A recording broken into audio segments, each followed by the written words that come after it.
Good morning, everybody, or good afternoon. It's Miss Holt in the Library Media Center, and today we're here to talk about nonfiction books.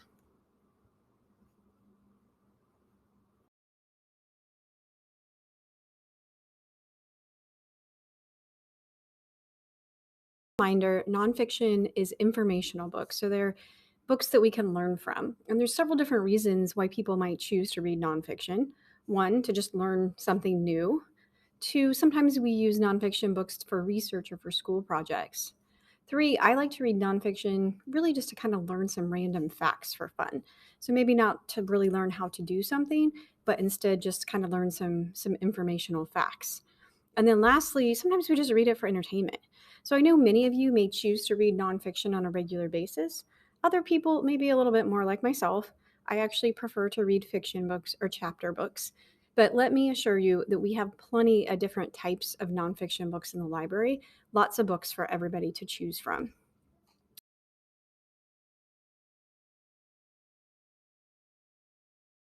Reading biography books. So those are stories about a person's life, like this one, I Am Malala. Or we have several books in the Who Was series that a lot of you guys are probably familiar with. So many different kinds. Some of them are more chapter books, and some of them are a lot more informational, just written with facts. So different types of biography books. We also have poetry books and books of short stories. We have a big section of how-to books. So this would include like cooking, how to draw, how to make things, crafting, how to take good like photography pictures, how to do coding. So lots of different how-to books if you're interested in learning how to do something. And one thing you guys may not know is that we actually have quite a few graphic novels in our nonfiction section. So these are true informational stories, mostly about historical events. So we have several from World War I or the Vietnam War. We have this awesome series called Nathan Hale's Hazardous Tales that tell different stories from different parts of history, and even some biography books as well. And then a few other types of nonfiction books. We actually have a whole section of folk tales, fairy tales, myths, and legends. So, our scary stories to tell in the dark, these are actually old stories that have been passed down from generations. So, these are considered a myth, and they are in our nonfiction section. We also have books about the unexplained, like maybe alien accounts or ghost accounts. This is a really great series. It's called Strange But True Stories. I think we have 5 or 6 of these different books, and they're just little short stories about unexplained things that have happened around the world that people have written about. And then lastly, we have what we call narrative nonfiction.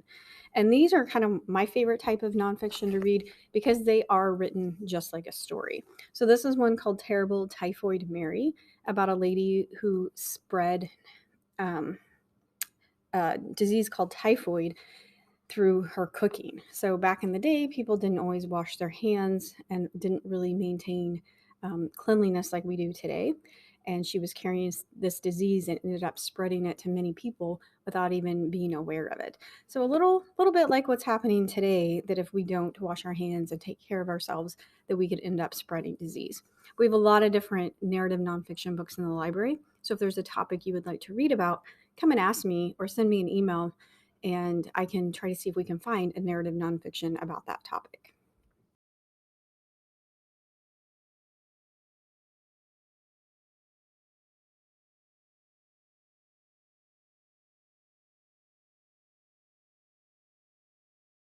All right, guys, to play the trivia game, we're going to go through 5 sets of questions, and there's 5 questions for each category. I'm going to read the questions out loud. You have the Google form where you can answer your questions.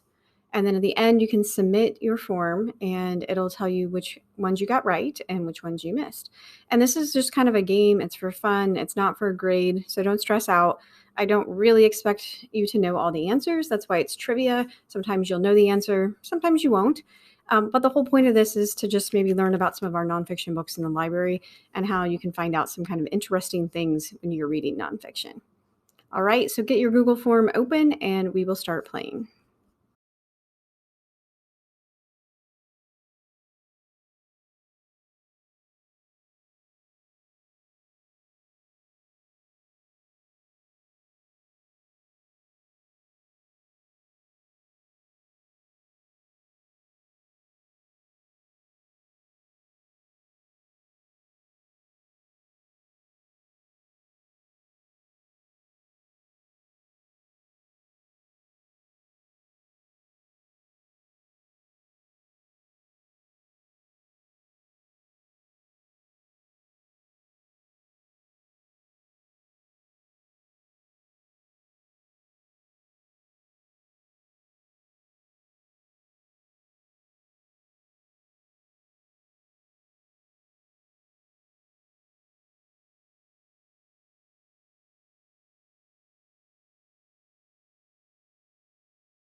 So the first 5 questions are about famous people. Which body part of Albert Einstein did scientists keep and study after his death? Was it his heart, his lungs, his brain, or his eyes? And the answer to this can actually be found in this book called How They Croaked, which tell us about famous people and how they died. So you're going to pick on the Google form right now and decide which one of these you think is the correct answer. Question number 2. The famous magician Harry Houdini died on what holiday?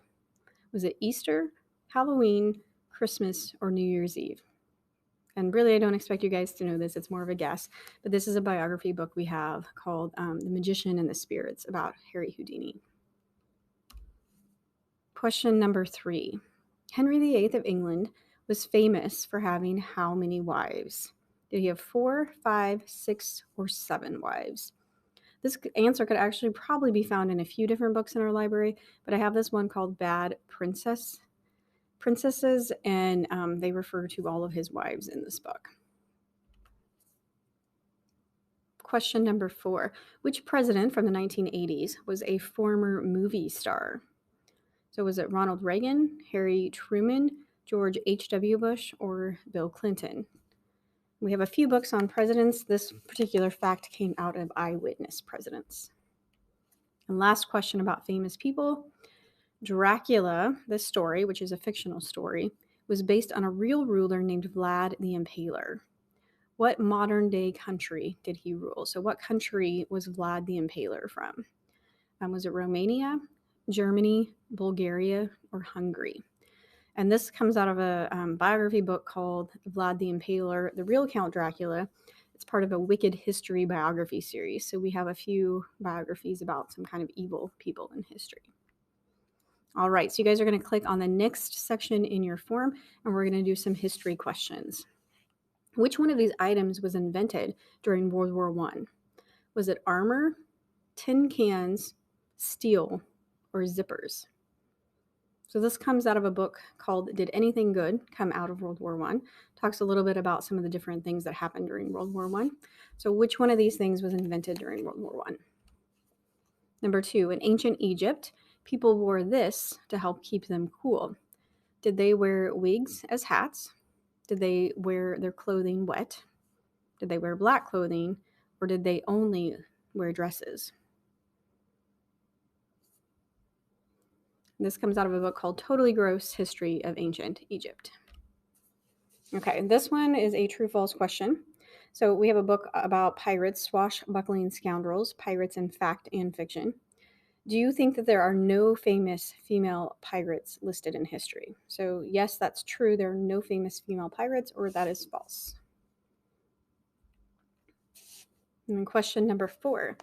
What was the main cause of death of the Titanic passengers?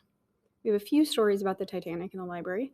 Do you think most of the passengers died from drowning, from falling out of the boat, hypothermia, which just means they got really cold, or starvation? Okay, number 5. In 1793, the yellow fever plague struck the city of Philadelphia, killing 5,000 people. How do you think this virus was spread? So this is a kind of a timely question with our pandemic that's happening right now. Do you think the yellow fever was spread by contaminated water, by people sneezing and coughing, by contaminated food supply, or spread through mosquitoes?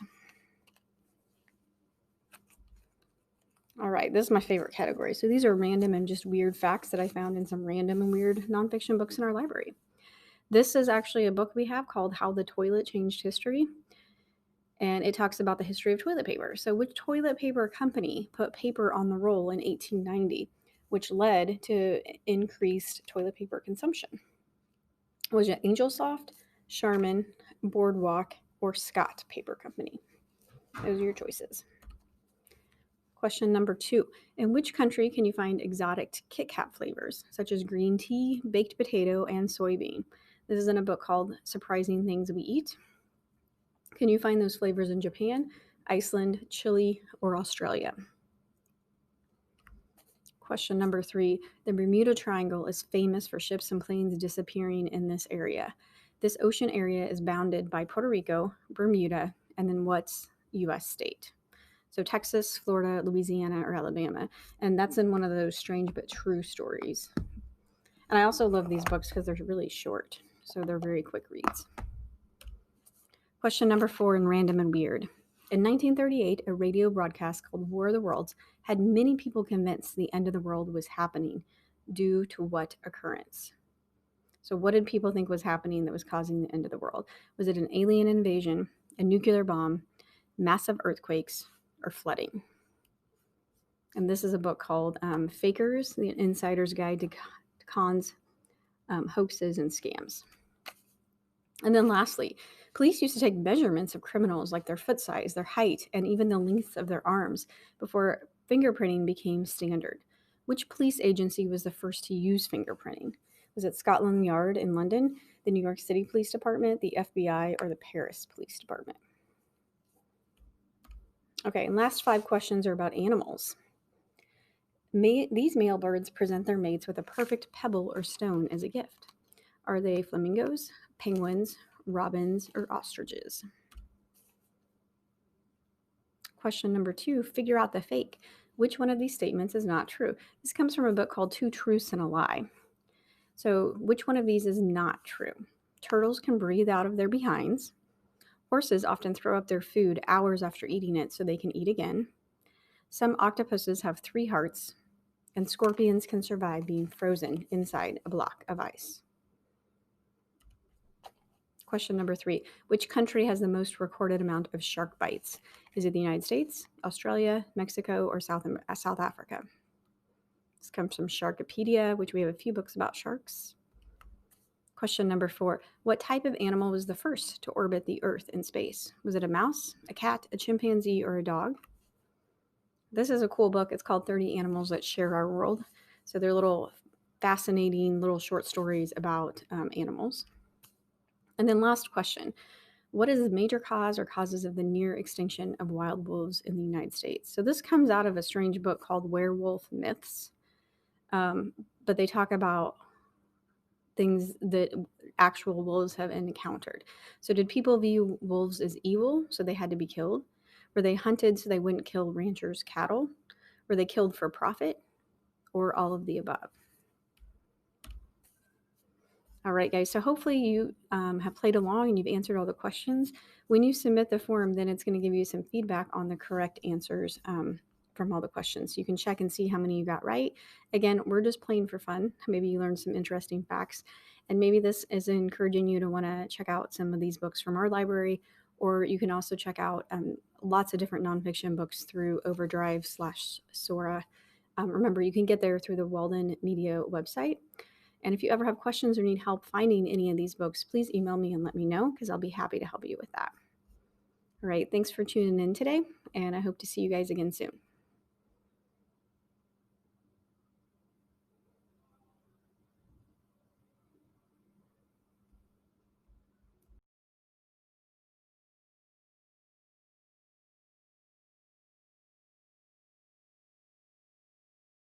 All right, guys, to play the trivia game, we're going to go through 5 sets of questions, and there's 5 questions for each category.